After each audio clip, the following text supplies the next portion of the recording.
Bonjour tout le monde.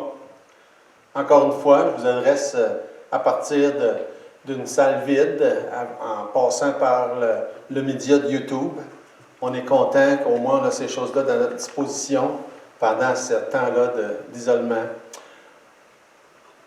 Ce matin, j'aimerais ça vous adresser la parole en répondant à des questions qui nous sont posées ces temps-ci.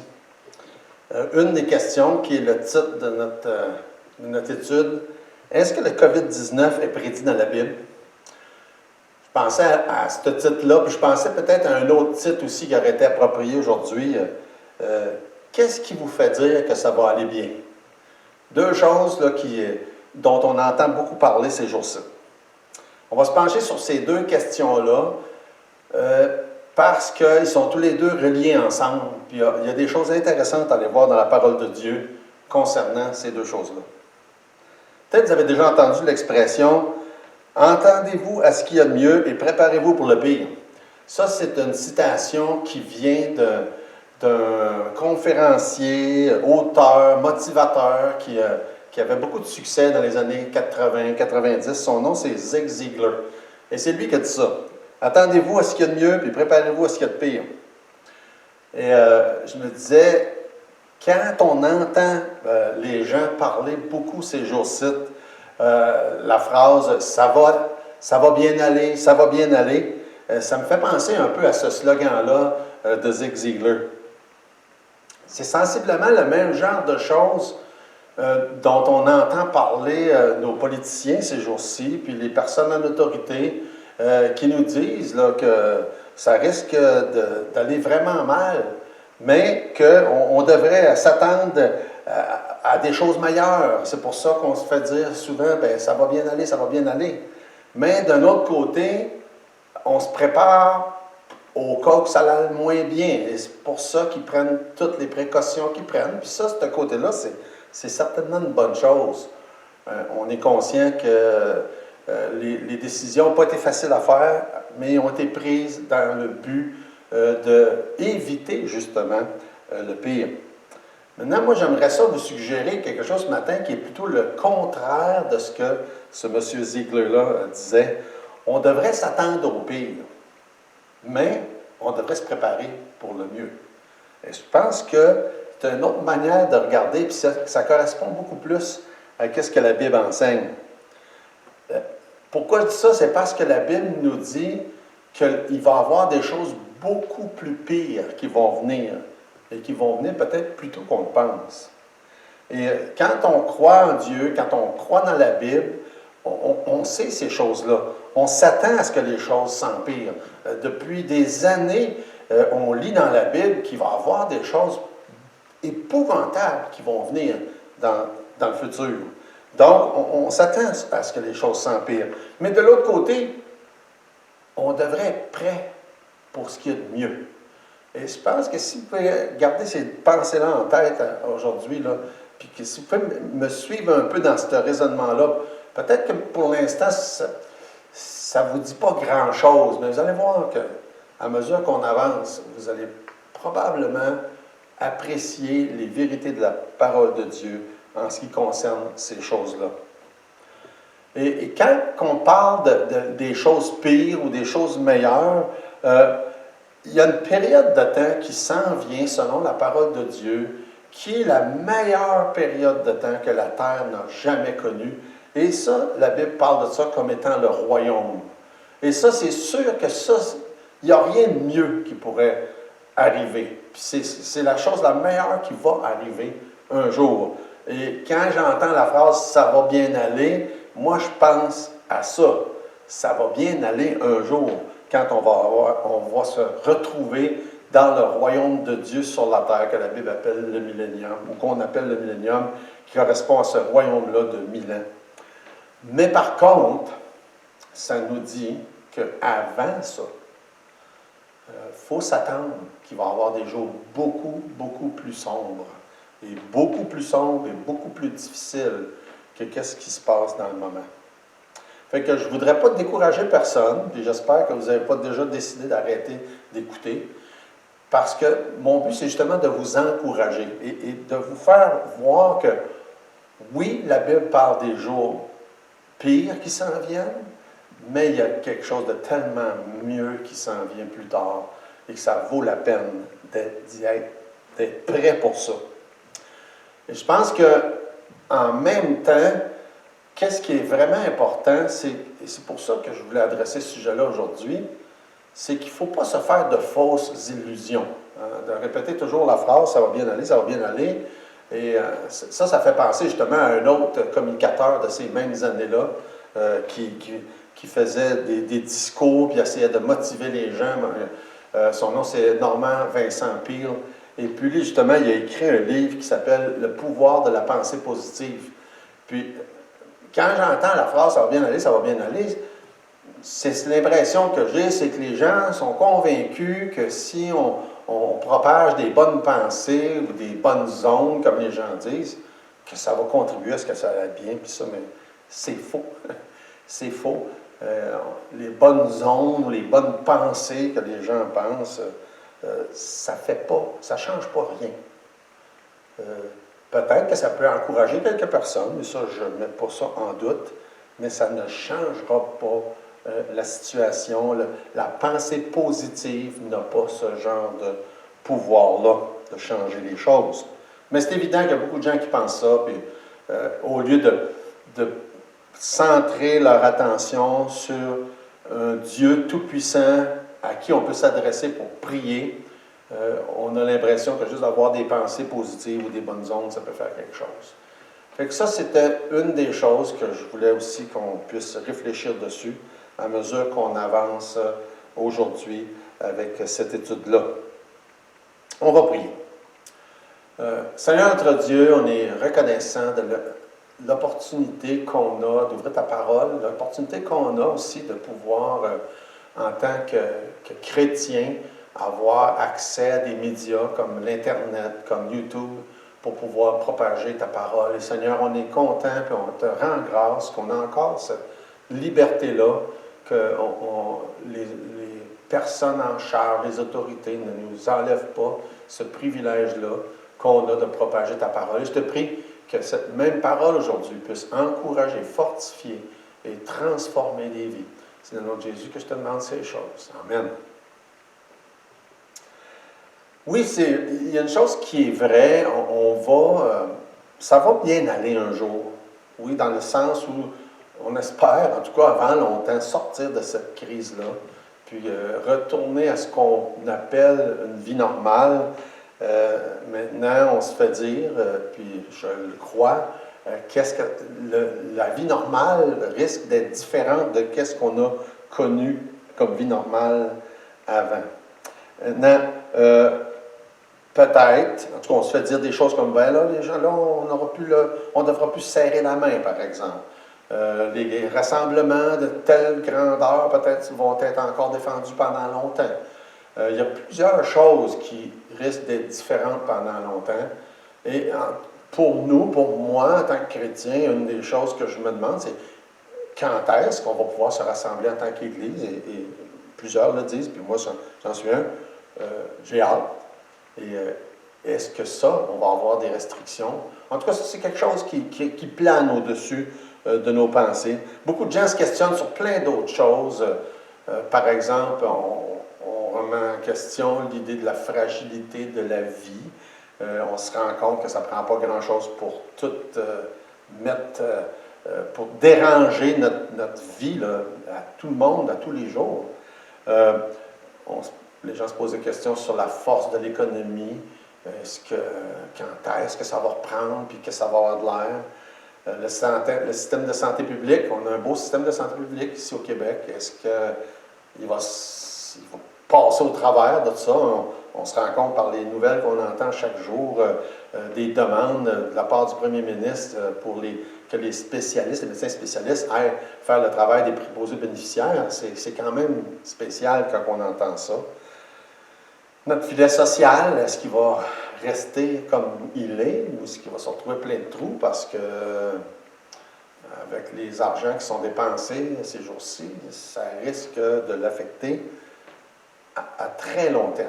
Et affecter, des fois je dis ça, c'est nos enfants et nos petits-enfants qui vont en subir beaucoup les conséquences de ça. Mais on sait aussi que les gens se posent des questions sur les choses beaucoup plus fondamentales ou beaucoup plus personnelles, comme la condition spirituelle, la vie éternelle. C'est justement ça qui a fait venir ce sujet-là aujourd'hui, parce que les gens posent des questions. Des questions, par exemple, sur l'Apocalypse. Beaucoup de gens, même si quelqu'un ne connaît pas la Bible, sait que l'Apocalypse est un livre qui parle des choses futures. Et il y a des questions que les gens se posent sur l'Apocalypse. Tout comme la question là, du début, est-ce que le COVID-19 est prédit dans la Bible?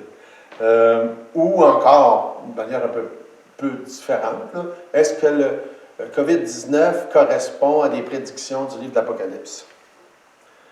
Justement, avec ça en tête, quand je me préparais jeudi matin, j'ai reçu un courriel, comme ça m'arrive souvent, de différentes personnes. Et il y avait un courriel qui avait un lien avec une petite vidéo qui montrait dans une entreprise américaine des gens en train de se faire injecter, puis on les voyait le faire, là, par vous savez, les personnes qui font des tattoos, puis qui font des piercings, ils sont habitués d'injecter des choses, des fois, dans le corps qui n'est pas supposé être là.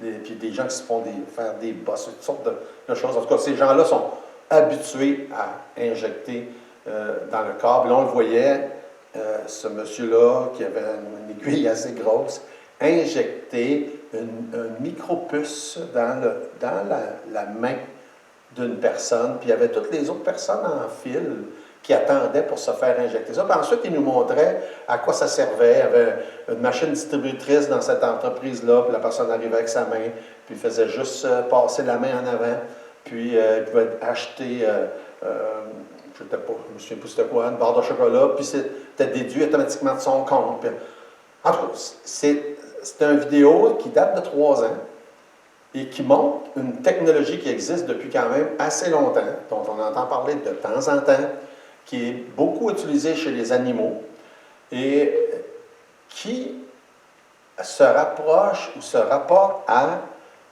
une des choses qui est mentionnée dans la Bible. Maintenant, ces jours-ci, avec tout ce qui se passe, on en entend plus parler de ce genre de choses-là, ce genre de contrôle du gouvernement, on va en reparler un peu plus tantôt.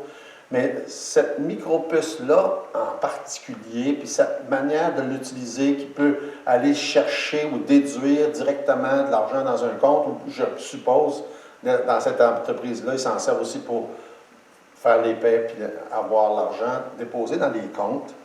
Mais ça correspond directement à un passage de l'Apocalypse, chapitre 13, les versets 16 et 17, en parlant de l'Antéchrist et de son acolyte, qui est appelé la bête dans ce contexte-là, ou le faux prophète, qui vont contrôler ce qui va se passer dans le monde. Et donc, l'Antéchrist, comme un dictateur mondial, qui va avoir le plein contrôle sur qu'est-ce qui va se passer. Puis là, on parle d'un avenir, d'un temps futur, qui, peut-être pas si lointain que ça, on ne sait pas.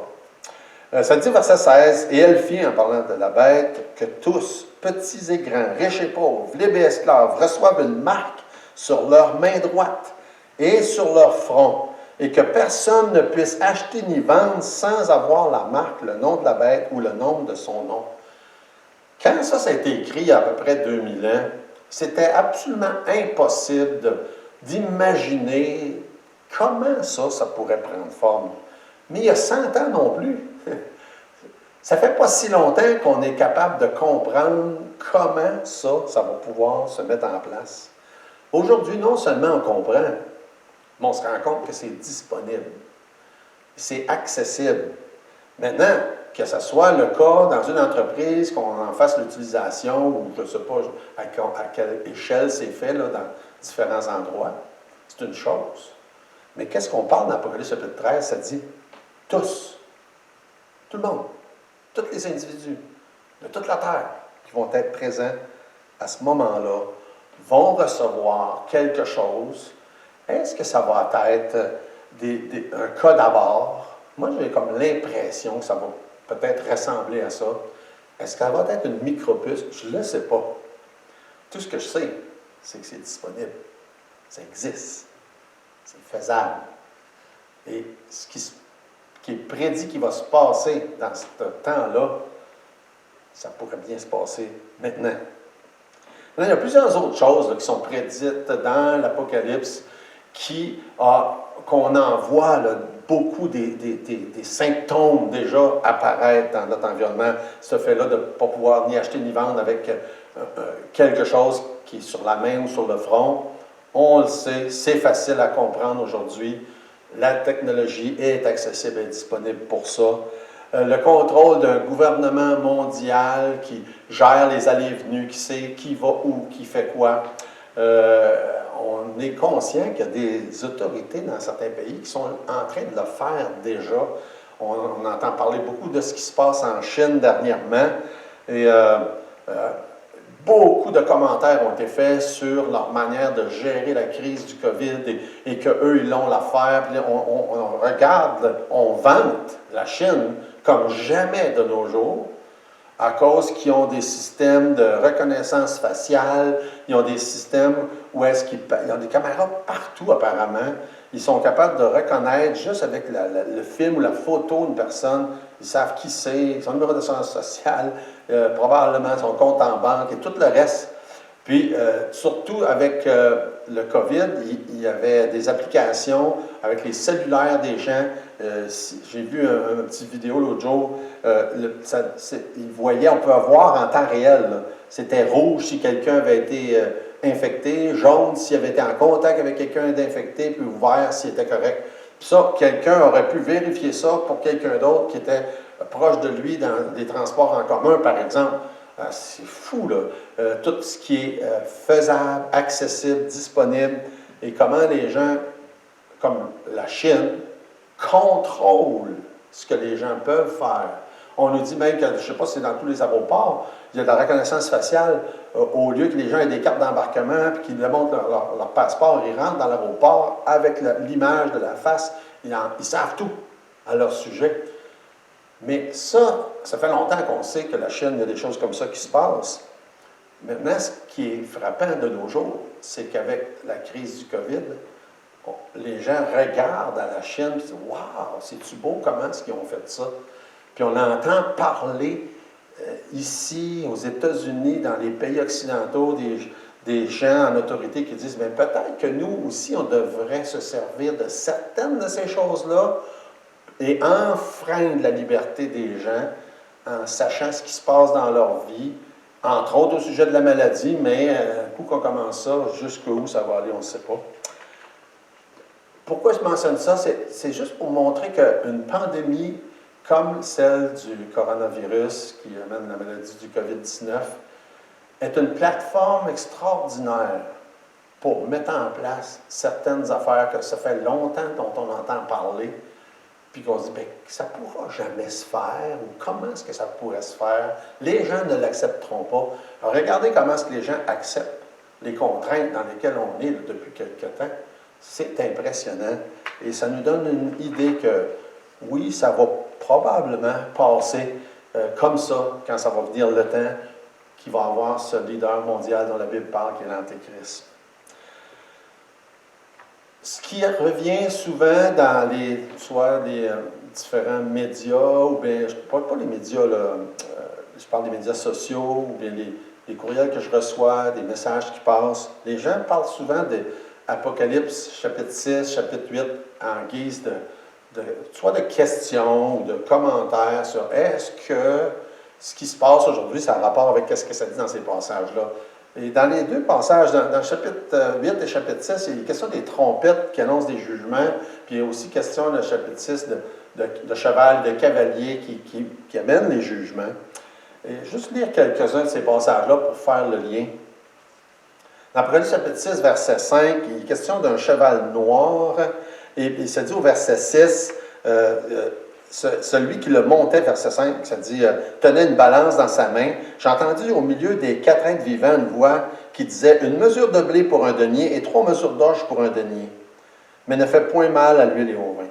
Et ça, bien, ça fait longtemps que ceux qui connaissent un peu l'histoire, qui connaissent les langues originales, savent que longtemps même avant Jésus, quelques centaines d'années d'ailleurs avant Jésus, il y a des manuscrits d'Homère qui a écrit l'Odyssée. Il y avait aussi l'historien Hérodote qui mentionne ces choses-là comme des faits, pas le passage d'Apocalypse, c'est longtemps avant ça, mais il mentionne que, par exemple, un denier était considéré comme le salaire convenable d'une personne à cette époque-là.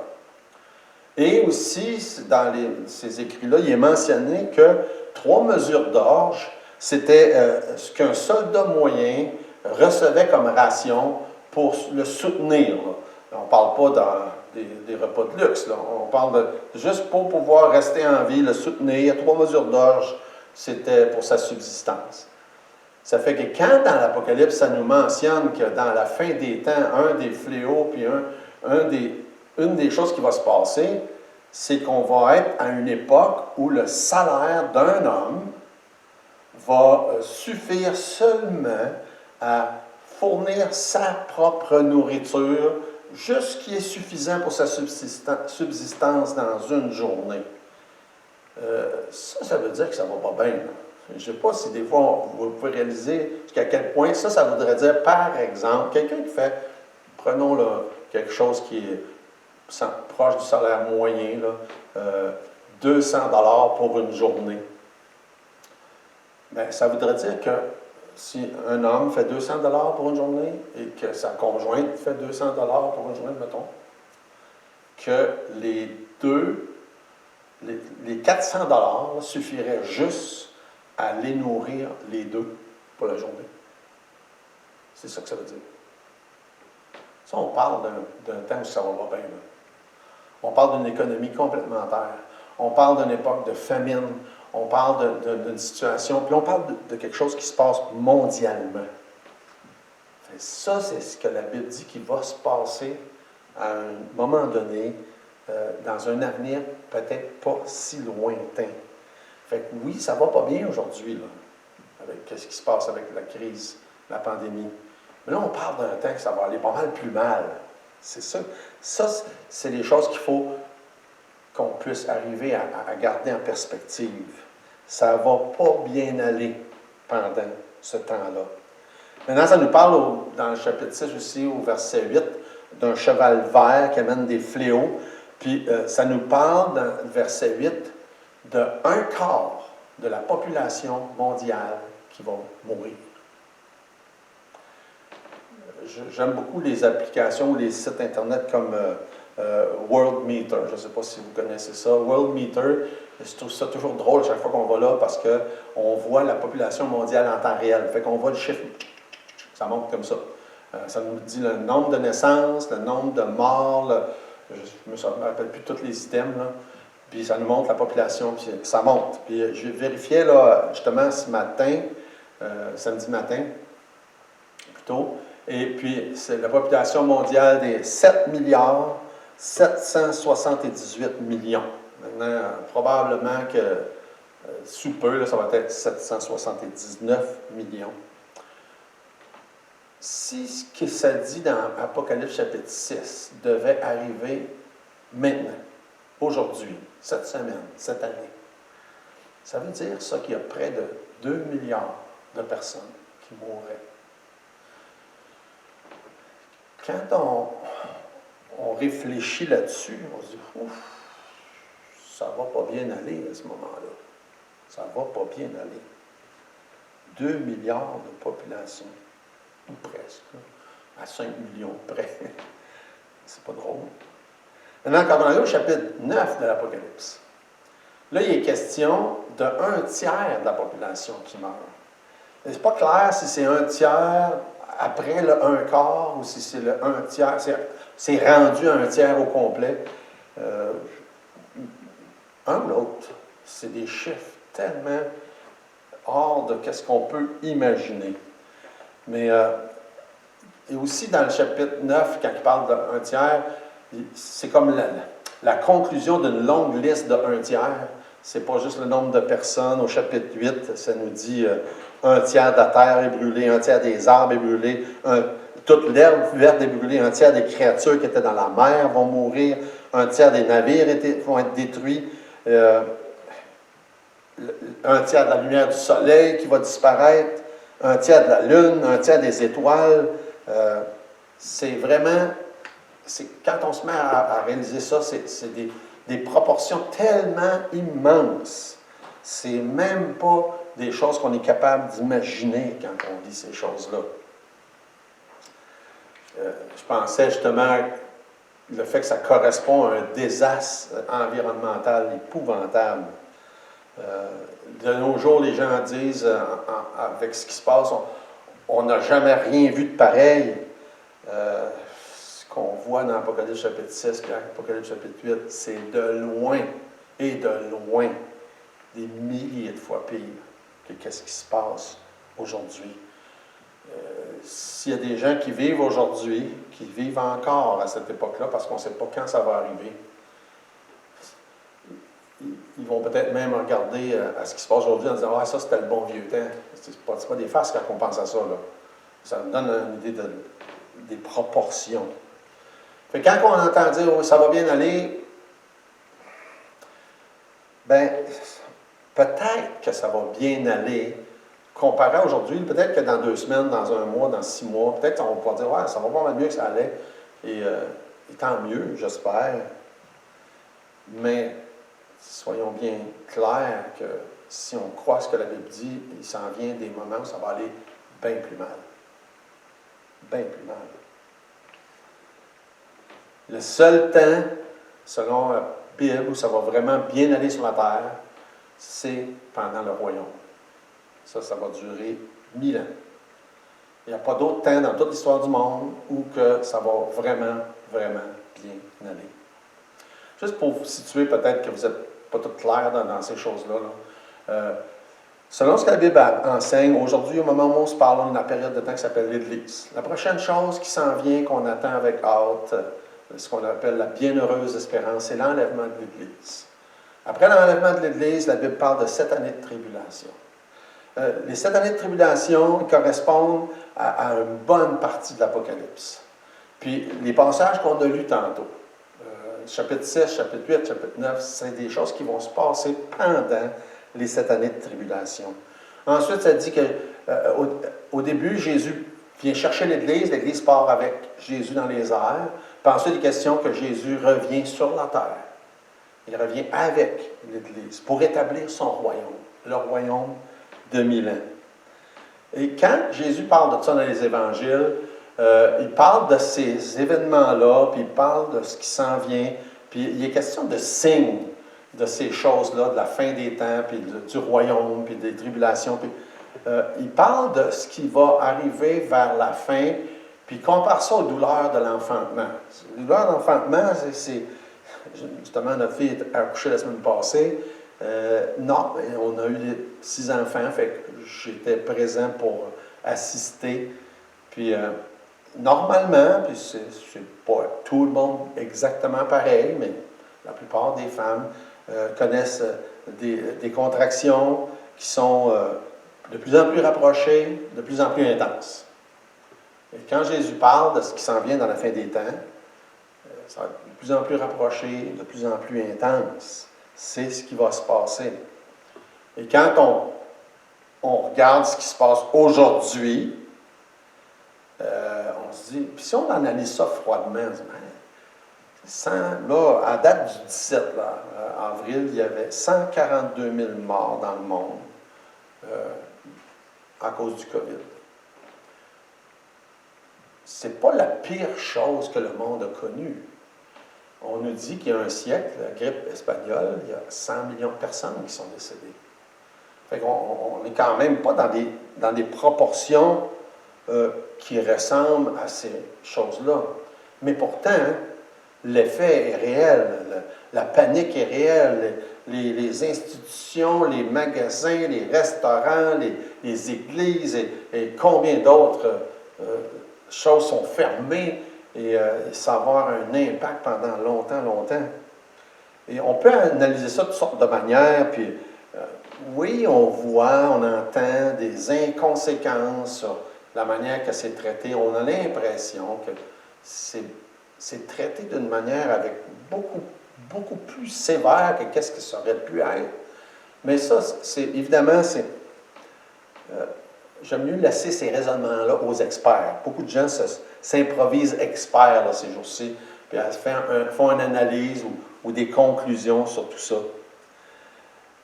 Mais une chose, on sait, on est très loin des nombres de décès des autres événements, comme la grippe espagnole qui s'est passée il y a un certain nombre d'années. Il y a des théories de complot qui existent. Il y a toutes sortes.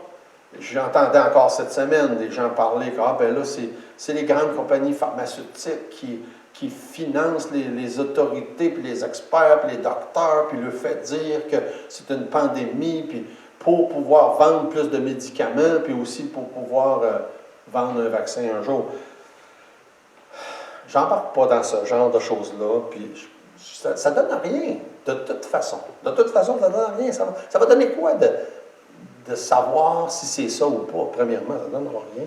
La réalité, c'est que le monde fait face à une situation qui est grave. Peut-être pas aussi grave que, par exemple, la grippe espagnole, mais grave. Il y a beaucoup de gens qui meurent. C'est une réalité. Et il y a beaucoup de gens qui ont perdu leurs emplois. C'est une réalité. Mais, probablement vous attendiez à ça, mais, il s'en vient des choses pires un jour. Il s'en vient des choses pires un jour. Peut-être que ça ne vous tente pas d'entendre ça. Il y a des gens qui ne veulent pas entendre ça. Puis je pense que la phrase qu'on entend souvent, là, ça va bien aller, ça va bien aller, ça va bien aller, c'est peut-être parce que les gens ne veulent pas entendre l'autre version des faits, que peut-être ça n'ira pas bien. Et non seulement ça, mais ça va aller pire un jour.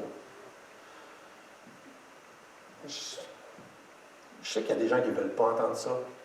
J'espère que vous allez continuer d'écouter quand même, parce que je veux vous présenter le beau côté par la suite. Mais une chose qui est importante, c'est qu'il vaut mieux regarder la vérité et la réalité en face que de se faire croire des illusions. Moi, j'aime mieux ça. Je fais partie des gens, là, si je vais au docteur et qu'il y a quelque chose qui ne marche pas, là, dis-moi là, je veux savoir. Il y a des gens qui ont l'autre manière de penser, je ne veux pas savoir. Moi, je veux savoir.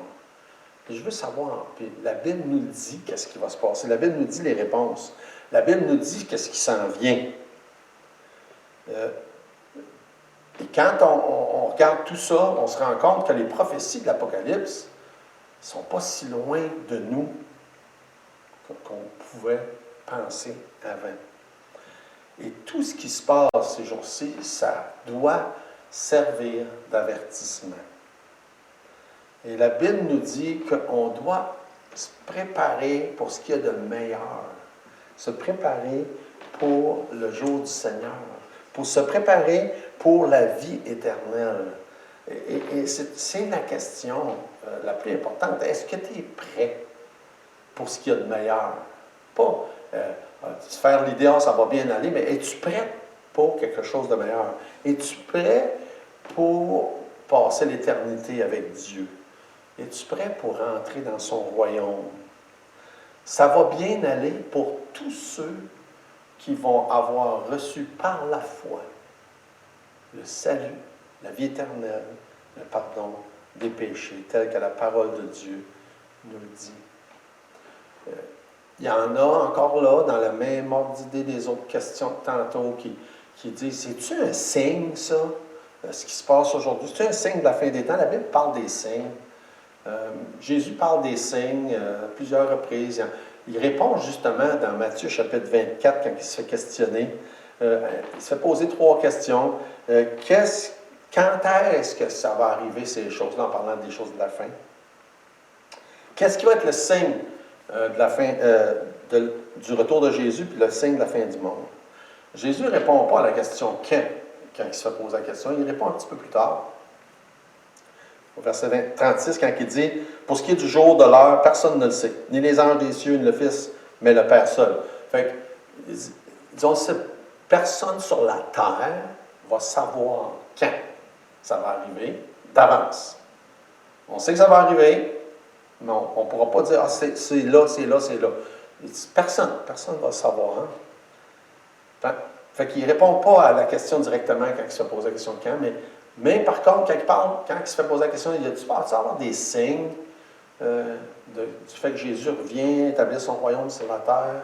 Va-tu avoir des signes? » Puis là, mais ça, il en parle beaucoup dans le chapitre 24 de Matthieu. Et encore là, on compare certains passages avec d'autres. Matthieu emploie certains mots, l'évangile de Luc d'autres.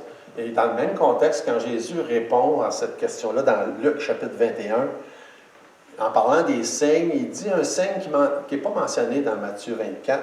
Il dit, il y aura des grands tremblements de terre en divers lieux, des pestes, des famines. On ne le voit pas dans Matthieu 24, le mot peste. Puis le mot peste, si on regarde la définition dans ce terme-là, dans la langue originale, les choses contagieuses, les épidémies. C'est intéressant de voir que Jésus mentionne ça comme étant des signes de la fin, puis en se rappelant les mêmes paroles que Jésus dit dans le même contexte, que ça va être comme les signes, ça va être comme le travail d'une femme qui est à veille d'accoucher. C'est-à-dire que ça va s'intensifier, puis il va en quantité, puis en force. Ça va être de plus en plus fréquent et de plus en plus intense. Ce que ça nous amène à réaliser que ce qui se passe aujourd'hui, c'est peut-être juste le début, ou même les petites contractions qui viennent avant que le travail commence. Là. Puis que ce qui va venir plus tard va être beaucoup plus intense que qu'est-ce qui se passe aujourd'hui. Et quand on réalise ça, c'est pas drôle, là, quand on pense à ça. Fait que, est-ce que le COVID-19 est un signe en tant que tel? Non, moi je dirais pas. Non, je dirais non, parce que ce qu'on voit, qui est étant les signes, quand on est dans l'Apocalypse, c'est beaucoup plus intense, beaucoup plus grave que ça. Mais même si ce n'est pas un signe, ça nous montre, ça nous ramène à la réalité que ces choses-là existent. Et qu'est-ce que la Bible dit qui s'en vient plus tard? On est beaucoup mieux d'y porter attention. On réalise plusieurs choses, entre autres, le monde dans lequel on vit change rapidement. Moi, je pense que, pour ma part, s'il y a une leçon que je retiens de ça, c'est bien celle-là. On parle, ça fait longtemps moi, j'y crois à ces choses-là depuis longtemps. Ça fait 45 ans que je lis la Bible. Ça fait 45 ans que je crois que ça s'en vient, ces choses-là. Mais j'aurais jamais pensé voir le monde changer si rapidement que ça. Et là, ça me fait comprendre qu'on n'a pas besoin de... On a toujours dit, ah, ça peut arriver n'importe quand, ça peut arriver n'importe quand. On le voit, là, ça peut arriver n'importe quand. On n'a pas besoin d'un long temps pour que ces choses-là se mettent en place. Si quelqu'un vous avait dit il y a 2 mois, ah, vous allez voir, là, dans pas longtemps, là, tu n'auras pas le droit de sortir de chez vous, tu ne pourras pas aller visiter ta mère, tels magasins vont être fermés, il n'y aura pas d'école. Je dis, voyons donc. Hein? Oui, mais c'est ça qu'on vit. Ça change vite. Ça change vite. Ça me fait penser à un beau passage dans l'Épître de Jacques qui dit « À vous maintenant qui dites aujourd'hui ou demain, nous irons dans telle ville, nous y passerons une année, nous trafiquerons, nous gagnerons, vous ne savez pas ce qui arrivera demain. » On lit ces passages-là depuis longtemps, puis on dit « Ah, c'est vrai. » Mais c'est tellement mot pour mot vrai, ces jours-ci. On ne peut pas faire de plan. Tous ceux qui avaient fait des plans ont été changés, chambardés comme jamais. Un des exemples, là, c'est hier ou avant-hier, j'ai reçu un courriel du président de la mission qui disait que la conférence annuelle du mois de juillet est annulée à Cleveland. La conférence dans laquelle devaient se passer plusieurs choses majeures. Premièrement, la célébration d'un 100e anniversaire. Imaginez-vous, là, 100 ans, on ne célèbre pas ça toutes les années. Là. Annulé. Dans cette même conférence-là, censé que le nouveau président qui vient d'être nommé devait être présenté à tout le monde. Annulé. Dernièrement, on a entendu parler des Olympiques. Annulé. Hey, c'est des choses planifiées depuis je ne sais pas combien d'années. Annulé. En Jacques, c'est ça que ça dit. Tu as bien beau dire, je vais faire ci, je vais faire ça. Tu ne sais pas. On lit ça, et on se dit, bah, c'est vrai, mais là, ça nous frappe plus que jamais comment c'est vrai. Puis là, ça dit, vous qui ne savez pas ce qui arrivera demain, car qu'est-ce que votre vie? Vous êtes une vapeur qui paraît pour un peu de temps et qui ensuite disparaît. Vous devriez dire au contraire, si Dieu le veut, nous vivrons, et nous ferons ceci, et nous ferons cela.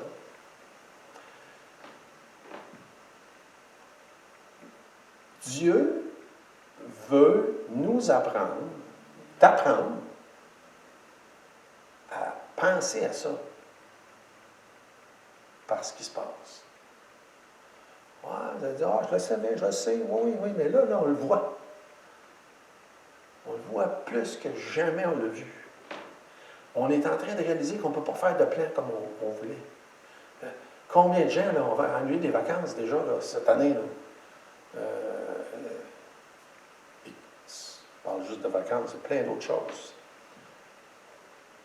On réalise que nos plans ne valent pas grand-chose. Dieu, lui, ses plans ne changent pas. Ses plans ne changent pas. Ils n'ont jamais changé, ils ne changent pas.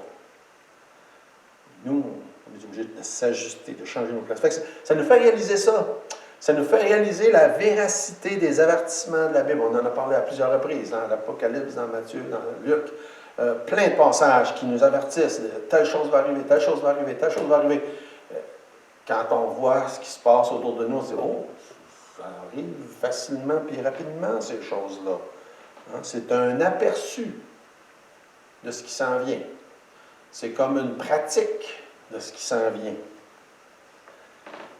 Ça sert d'avertissement que Dieu dit des choses et il faut les prendre au sérieux. Il faut tenir compte de sa parole. Et ce matin, là, j'espère qu'il y a une ou deux ou je ne sais pas combien de personnes qui écoutent, qui n'ont jamais nécessairement porté attention à la parole de Dieu et que ça va vous faire réfléchir sur ça. Il faut tenir compte de sa parole, de ses avertissements. Moi, j'espère que les chercheurs vont trouver des vaccins. Mais notre espérance, mon espérance, n'est pas dans un vaccin, n'est pas dans la médecine. Mon espérance est dans le Seigneur. Puis, votre espérance, ton espérance doit être dans le Seigneur. Rappelons-nous les belles paroles que Jésus nous dit dans Jean chapitre 14. Il dit, que votre cœur ne se trouble point. Croyez en Dieu, croyez en moi. Il y a plusieurs demeures dans la maison de mon Père. Si cela n'était pas, je vous l'aurais dit, je vais vous préparer une place. Et lorsque je m'en serai allé, que je vous aurai préparé une place, je reviendrai et je vous prendrai avec moi, afin que là où je suis, vous y soyez aussi. Fait que, la première phrase qu'il dit dans ça, c'est « Sois pas troublé. Sois pas inquiète. Sois pas inquiète de ce qui se passe. Mets ta confiance en Jésus. Mets ta confiance en Jésus. » Au lieu de mettre ta confiance dans une phrase comme « ça va bien aller », ça n'a pas de force, là, ça. Mets ta confiance en Jésus.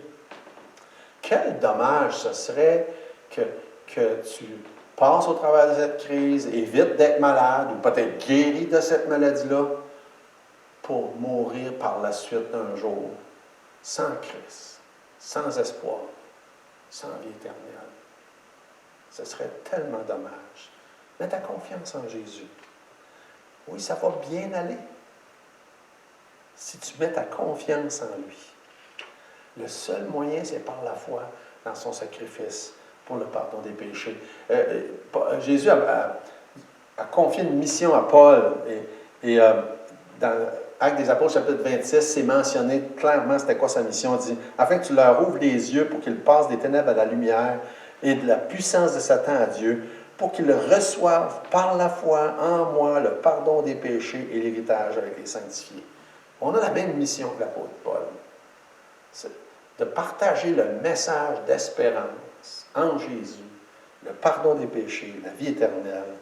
Et il faut que ce qui se passe aujourd'hui nous serve d'avertissement pour chaque chrétien, pour tous ceux qui n'ont pas mis leur foi en Jésus encore, dire « Hey, attends un peu! C'est où que je peux avoir une confiance et une espérance en quelque chose de sûr? En Dieu, en Jésus. Rien d'autre. » Une autre réflexion qu'on peut faire, qui est aussi très, très importante, c'est qu'une pandémie comme il se passe aujourd'hui, c'est un excellent moyen de préparer le chemin pour un dictateur mondial qui pourrait devenir le sauveur du monde. Hey, je l'ai, moi, la solution à cette maladie-là ou à n'importe quel autre genre de choses du genre qui pourrait arriver un jour. On voit là comment est-ce que quelqu'un qui est avec un certain charisme, avec des moyens, avec tous les moyens à la disposition qui existent aujourd'hui, arrive et dit « Voici la solution ». Qu'est-ce que la Bible dit? C'est qu'il va arriver quelqu'un comme ça un jour. Et les gens vont se tourner vers puis l'adorer comme si c'était un Dieu. C'est dur d'imaginer ça, mais c'est ce qui va se passer. Comme tout le reste, c'est dur d'imaginer, puis là, on se rend compte que c'est en train de se préparer devant nos yeux. Et je termine avec une chose tellement importante. Quand on lit l'Apocalypse d'un bout à l'autre, on retrouve une phrase plusieurs fois. Je n'ai compté 4, il y en a peut-être plus. Chapitre 9, chapitre 16. Ça parle de tous les fléaux qui vont se passer. Ça parle du grand nombre de monde qui vont mourir. Ça parle des choses épouvantables qui vont arriver. Et en nommant ces choses-là, il y a un commentaire qui est fait. Mais ils ne se repentirent pas de leurs œuvres. Au chapitre 9, verset 20, chapitre 9, verset 21. Ils ne se repentirent pas de leurs meurtres, de leurs enchantements, de leurs débauches, de leurs vols. Chapitre 16, verset 9. Ils blasphémèrent le nom de Dieu et ils ne se repentirent pas. Au verset 11, répète la même chose. Ils blasphémèrent le nom de Dieu et ils ne se repentirent pas. Et quand on lit ça, on se dit, après tout ce qui va se passer, le constat qui est fait par Dieu, c'est malheureusement, ça ne suffira pas à ce que la majorité des gens se repentent. Tandis que c'est ça que Dieu veut. C'est ça que Dieu espère. Il y a un danger de se dire « Ah, tout va bien aller, on va passer au travers, il n'y a pas de problème. » Au lieu de prendre conscience. Dire « Hey, est-ce que Dieu n'est pas en train de vouloir attirer mon attention? » S'examiner. Se repentir, comme la Bible dit. D'avoir vécu une vie contraire à ce que Dieu demande, autant au point de vue de moralité qu'au point de vue de croyance. Considérer que qu'est-ce que Dieu dit est vrai. S'examiner, se repentir, croire. Le but de Dieu, ce n'est pas de punir. Le but de Dieu, c'est que les gens parviennent à la repentance. Que quelqu'un fasse une prise de conscience, s'examine, dire « Ouais, je n'ai pas nécessairement mis Dieu dans ma vie. Je n'ai même pas cru à ce qu'il disait. Puis Jésus, lui, c'est juste un mot que j'emploie des fois pour blasphémer. Le but de Dieu, c'est d'avertir. Le but de Dieu, c'est que les gens réalisent qu'ils vivent sans Dieu, sans espérance, sans respect pour la vie et pour ses principes. Et le but de Dieu, c'est que chacun se repente, soit sauvé et puisse savoir sans aucun doute qu'un jour, quand Jésus va établir son royaume, ça va bien aller. Ça va bien aller. pour tous ceux qui auront mis leur foi en lui. Que Dieu vous garde et à la prochaine.